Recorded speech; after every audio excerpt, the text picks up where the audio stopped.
बोलिए प्रेम से श्री सद्गुरु महाराज की जय। श्री सद्गुरु महाराज की जय। सत्संग योग भाग 2 गीता रहस्य कर्म विपाक और आत्म स्वतंत्र पृष्ठ संख्या 272।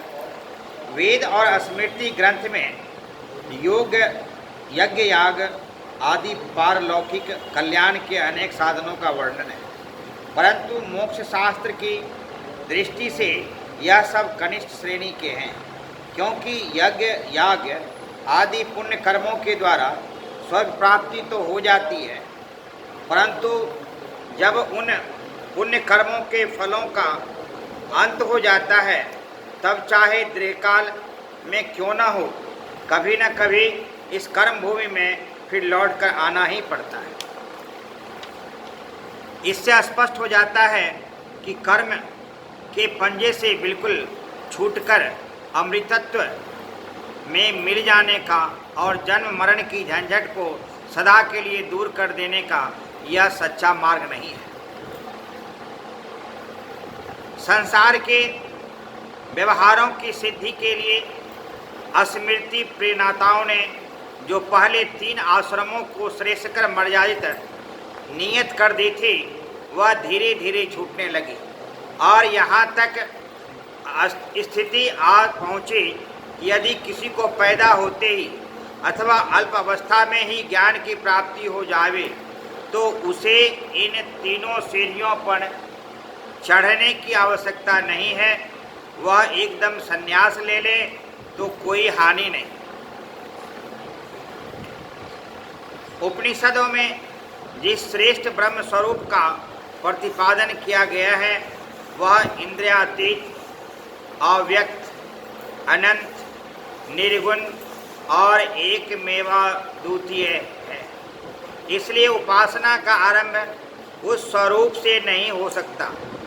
कारण यह है कि जब श्रेष्ठ ब्रह्म स्वरूप का अनुभव होता है तब मन अलग नहीं रहता, किंतु उपास्य और उपासक अथवा ज्ञाता और ज्ञेय दोनों एक रूप हो जाते हैं। निर्गुण ब्रह्म अंतिम साध्य वस्तु है, साधन नहीं, और जब तक किसी न किसी साधन से निर्गुण ब्रह्म के साथ एक रूप होने की पात्रता मन में न आवे तब तक इस श्रेष्ठ ब्रह्म स्वरूप का साक्षात्कार हो नहीं सकता। अतएव साधन की दृष्टि से की जाने वाली उपासना के लिए जिस ब्रह्म स्वरूप को स्वीकार करना होता है वह दूसरे श्रेणी का है, अर्थात उपास्य और उपासक के भेद से मन को गोचर होने वाला यानी सगुण ही होता है। और इसलिए उपनिषदों में जहाँ जहाँ ब्रह्म की उपासना की गई है वहाँ वहाँ उपास्य ब्रह्म के अव्यक्त होने पर भी सगुण रूप से ही उसका वर्णन किया गया है। यह जो नाम रूपात्मक वस्तु उपास्य ब्रह्म के चिन्ह, पहचान, अवतार, अंश और प्रतिनिधि के तौर पर उपासना के लिए आवश्यक है, उसी को वेदांत शास्त्र में प्रतीक कहते हैं। प्रत्येक प्रति और एक का धात्वर्थ यह है कि प्रति अपनी ओर और एक झुका हुआ, जो किसी वस्तु का कोई एक भाग पहले गोचर हो और फिर आगे उस वस्तु का ज्ञान हो तब उस भाग को प्रतीक कहते हैं। इस नियम के अनुसार सर्वव्यापी परमेश्वर का ज्ञान होने के लिए उसका कोई भी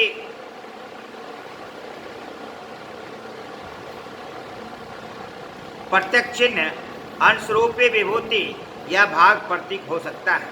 साधन की दृष्टि से यद्यपि वास्तविक भक्ति को गीता में प्रधानता दी गई है, तथापि अध्यात्म दृष्टि से विचार करने पर वेदांत सूत्र की नाई गीता में भी यही स्पष्ट रीति से कहा है कि प्रत्येक एक प्रकार का साधन है। वह सत्य, सर्वव्यापी और नित्य परमेश्वर हो ही नहीं सकता। अधिक क्या कहे, नाम रूपात्मक और व्यक्त अर्थात सगुण वस्तुओं में से किसी को भी लीजिए, यह माया ही है। जो सत्य परमेश्वर को देखना चाहे उसे इस सगुण रूप के भी परे अपनी दृष्टि को ले जाना चाहिए। भगवान की जो अनेक विभूतियां हैं, उनमें अर्जुन को दिखलाए गए विश्व रूप से अधिक व्यापक और कोई भी विभूति हो नहीं सकती। परंतु जब यही विश्वरूप भगवान ने नारद को दिखलाया, तब उन्होंने कहा है कि तू मेरे जिस रूप को देख रहा वह सत्य नहीं है, यह माया है। मेरे सत्य स्वरूप को देखने के लिए इसके भी आगे तुझे जाना चाहिए। और गीता में भी भगवान श्री कृष्ण ने अर्जुन से स्पष्ट रीति से ही यही कहा है, अव्यक्तं व्यक्तिमापन्नं मन्यते मां बुद्धया परं भावमजनान्तो मम अव्यानोत्तमम्। यद्यपि मैं अव्यक्त हूँ, तथापि मूर्ख लोग मुझे व्यक्त अर्थात मनुष्य देहधारी मानते हैं, परंतु यह बात सच नहीं है। मेरा अव्यक्त रूप स्वरूप ही सत्य है। इसी तरह उपनिषदों में भी यद्यपि उपासना के लिए मन, वाचा, सूर्य, आकाश इत्यादि अनेक व्यक्त और अव्यक्त ब्रह्म प्रतीकों का वर्णन किया गया है, तथापि अंत में यह कहा है कि जो वाचा, नेत्र या कान को गोचर हो वह ब्रह्म नहीं है। जैसे यन मनसा न मनते यनार्मणो मतम तदेव ब्रह्मं त्वं विद्धि नेदं यदे अदमुपासते। बोलिए प्रेम से श्री सद्गुरु महाराज की जय।